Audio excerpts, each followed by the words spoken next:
dessus.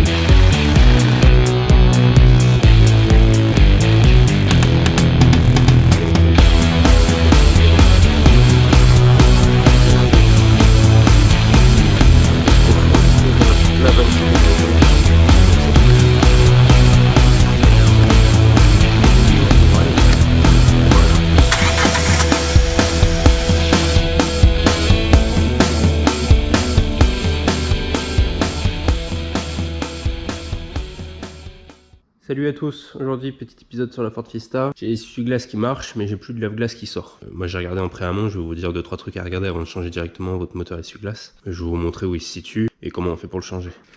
Donc quand je mets le contact, le souci c'est que j'ai plus de lave-glace. Donc les essuie-glaces marchent bien, vitesse lente, vitesse rapide. Et quand je fais une demande de liquide de lave-glace, la pompe on voit plus rien. Déjà d'une on l'entend plus.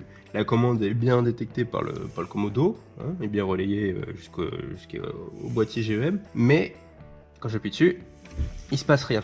Donc la commande a bien détecté qu'il y a normalement du lave-glace qui sort. C'est pour ça qu'il lance les essuie-glaces. C'est toujours couplé avec sur cette fonction. Mais j'ai plus rien qui sort. D'accord? D'abord, dans un premier temps, boîte à fusibles. Pour contrôler les fusibles, ça se passe ici. La boîte à gants, je vous l'avais déjà montré. À l'intérieur comme ça, on fait sortir les gommettes qui servent de butée. Au fond, vous avez des crans. Vous les faites venir un par un. Voilà, la boîte à gants est venue. Donc ici, vous avez des clips. Faites attention au remontage. Ça casse souvent si vous le faites pas bien. Faites-le vraiment intelligemment, sans trop forcer. L'étiquette de la boîte à fusibles, si elle ne s'est pas décollée ou que si on ne l'a pas trop touchée, elle est là. Nous, ce qui nous intéresse, il n'y a pas de relais, c'est géré par le GEM en fait. Donc vous avez un fusible du GEM à contrôler s'il y aurait un problème dessus. Donc c'est le F38 7,5 A. Donc lui il commande aussi un petit peu l'électronique de la voiture, tout ce qui est fonction de courtoisie et habitacle. Mais il n'y a pas de relais pour la pompe de lave-glace. Nous, le fusible qui nous intéresse, il est là, c'est le F46 en 20 A. Donc c'est celui qu'il faut contrôler. Et vous contrôlez le GEM aussi qui commande du coup la pompe de lave-glace. Donc moi j'utilise ça pour vérifier les fusibles, du moins quand ça arrive plus souvent ça va plus vite de contrôler avec ça, que de sortir la mini pincette et de galérer à les sortir un par un. Il y a une petite lumière qui vous dit si le fusible est bon, ça se relie à une masse de la voiture, un connecteur en métal, donc moi je vais me prendre sur la portière, là, ici, et après on va aller regarder les fusibles. Donc une fois que vous êtes dans la boîte à fusibles, le fusible des GEM est par là, il vous suffit de regarder l'étiquette, et celui qui nous intéresse il est là, c'est un jaune 20 A. Il gère le liquide lave-glace et l'essuie-glace avant. D'accord? Le reste est géré par le GEM.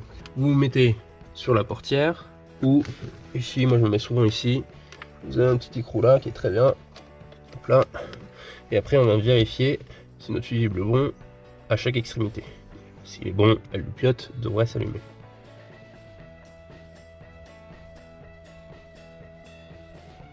Voilà, donc ici il est bon et ici il est bon. Donc voilà, celui-là il est bon, donc pour moi c'est pas les fusibles, il n'y a pas de relais donc ça pourrait être le GEM, mais je verrais pas pourquoi le GEM aurait pété que la pompe de lave-glace, donc logiquement c'est la pompe de lave-glace qui est morte. Moi je vous ai dit de lever la voiture avec le clic, de la mettre sur chandelle, d'enlever la roue avant gauche parce que c'est plus simple. C'est pas que ça se passe par là en fait, c'est que ça se passe derrière le pare-boue. Donc vous pouvez juste lever la voiture au cric et mettre une chandelle et vous en occupez par là si vous voulez, c'est peut-être ce que je vais faire, je vais peut-être pas enlever d'enlever tout le pare-boue. Et voilà, en gros c'est là où il y a la lampe. C'est au-dessus. Donc il faut juste vidanger le liquide de la glace, attendre que tout soit bien écoulé, et puis après vous déconnectez, quoi, c'est tout. Comme vous pouvez voir, je viens de vous ouvrir le capot, ça se passe en fait sous le feu avant gauche. C'est impossible d'aller tripoter la pompe de la glace, le bidon est là, impossible d'aller là, on ne peut même pas y mettre la main et on n'y voit même pas le moteur. Donc en fait c'est impossible de le faire par là, vous êtes vraiment obligé de le faire par en dessous. La pompe de la glace, elle est là. Ou Phoebe Wilstein, je les achète sur Amazon parce que c'est la marque la moins chère qui tient correctement dans le temps. Donc voilà, ça c'est la petite pompe de lave-glace qui va remplacer celle d'origine de chez Ford. Il n'y a que deux broches, normalement qui est vérifiable avec un multimètre en fonction de mètre. Vous remarquerez, si j'arrive à la trouver dans la RTA ou dans un document Ford, la résistance de cette pompe lave-glace. Je vous la mettrai à l'écran si je la trouve, si je la trouve pas, je vous la mettrai pas. Vous pouvez aussi vérifier, moi je l'ai déjà fait. Une fois que vous avez démonté la connectique sur la pompe de lave-glace, vous mettez votre multimètre en courant continu voltmètre, fonction voltmètre, et au moment où vous déclenchez, il faut regarder si le 12 volts il arrive. S'il n'arrive pas, c'est que c'est le faisceau le problème, ou en amont. S'il arrive, c'est forcément elle qui est en carafe. La pompe de lave-glace Et au bout de mon doigt, là, le bocal de liquide lave-glace, le joint torique qui est entre les deux pour faire l'étanchéité entre le connecteur de la pompe et du bocal. Ici vous avez deux tuyaux, la connectique qui est là, ici, et donc après on tire pour sortir le connecteur du joint d'étanchéité du bocal. Ça vidange, on change, on remet et c'est fini. Et c'est ici que se trouve la pompe de lave-glace.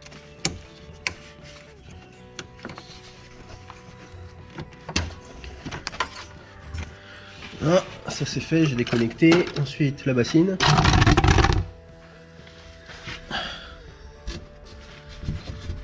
J'espère que je peux y arriver avec le pare-bout. C'est pas gagné.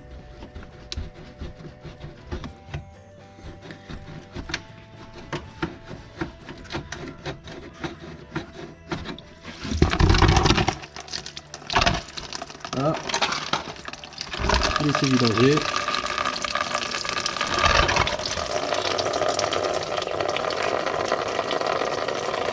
Et on se retrouve une fois que c'est fini. Voilà. Alors certainement encore un peu de la glace qui va sortir, ça c'est normal. La conduite est pleine. Ici, donc la conduite est pleine, c'est pas très grave. Donc vous repérez bien les tuyaux par contre. Donc quand le moteur est comme ça, ici, avec cette entrée qui rentre là, quand vous le mettez comme ça, ici, c'est celui qui est là, ok, et puis l'autre, bah, il va sur l'autre.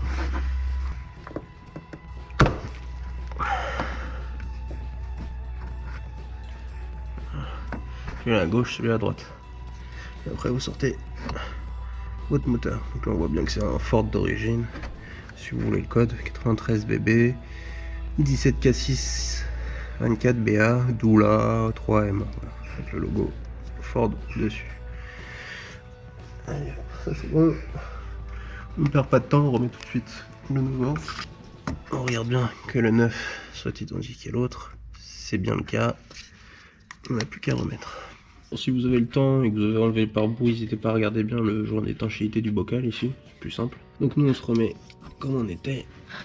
Donc je vais recouper un peu la durite pour qu'elle soit bien à plat. Alors faut bien les enclencher au bout quand même. Non ça marchera pas. Voilà. Et voilà. Ça c'est rebranché. Il vous reste la connectique à remettre.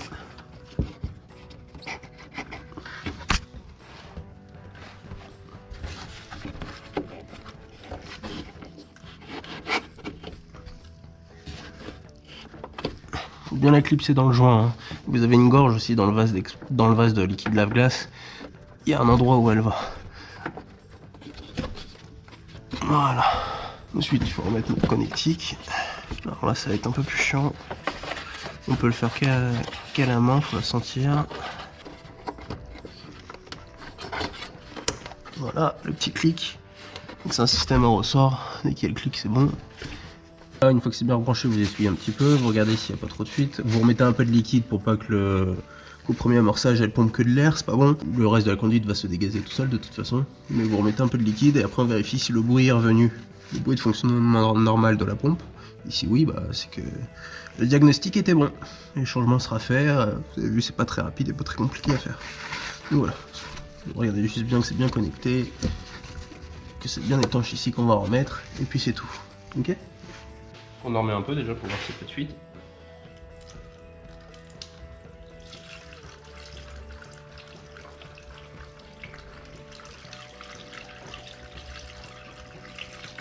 Voilà, c'est suffisant. Ça a dû passer au-dessus du joint. A priori, ça ne coule pas. Donc maintenant, ce qu'il reste à faire, c'est de retourner dans la voiture. Une fois que vous êtes là, on essaye. Il faut qu'il y ait le bruit caractéristique de la pompe qui tourne. Si on a retrouvé ce bruit, c'est que le diagnostic était bon, la réparation est terminée. Voilà. Alors là, il n'y a pas de liquide qui sort, c'est normal, j'ai pas dégazé le circuit, il y a plein d'air dedans. Une fois qu'on aura fini, on fera la procédure rapidement, il y en a pour 30 secondes. Et ça sera terminé. La pompe marche, le problème est résolu. Clé dynamométrique pour le serrage en croix des écrous de la roue. Sur cette voiture, c'est 90 Nm. Moi, je mets 100. Ça comble la marge d'erreur de la rallonge et de la clé, même s'il n'y a que 2%. Moi, je les mets à 100. Vous les mettez à 90 si vous voulez. Mais respectez au moins les 90.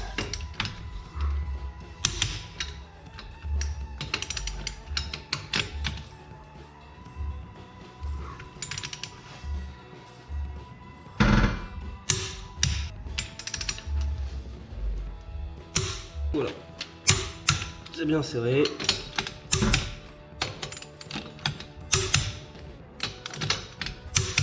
Pas de problème. Et voilà. Voilà. Donc, il vous reste pas beaucoup d'étapes. On remplit complètement le circuit.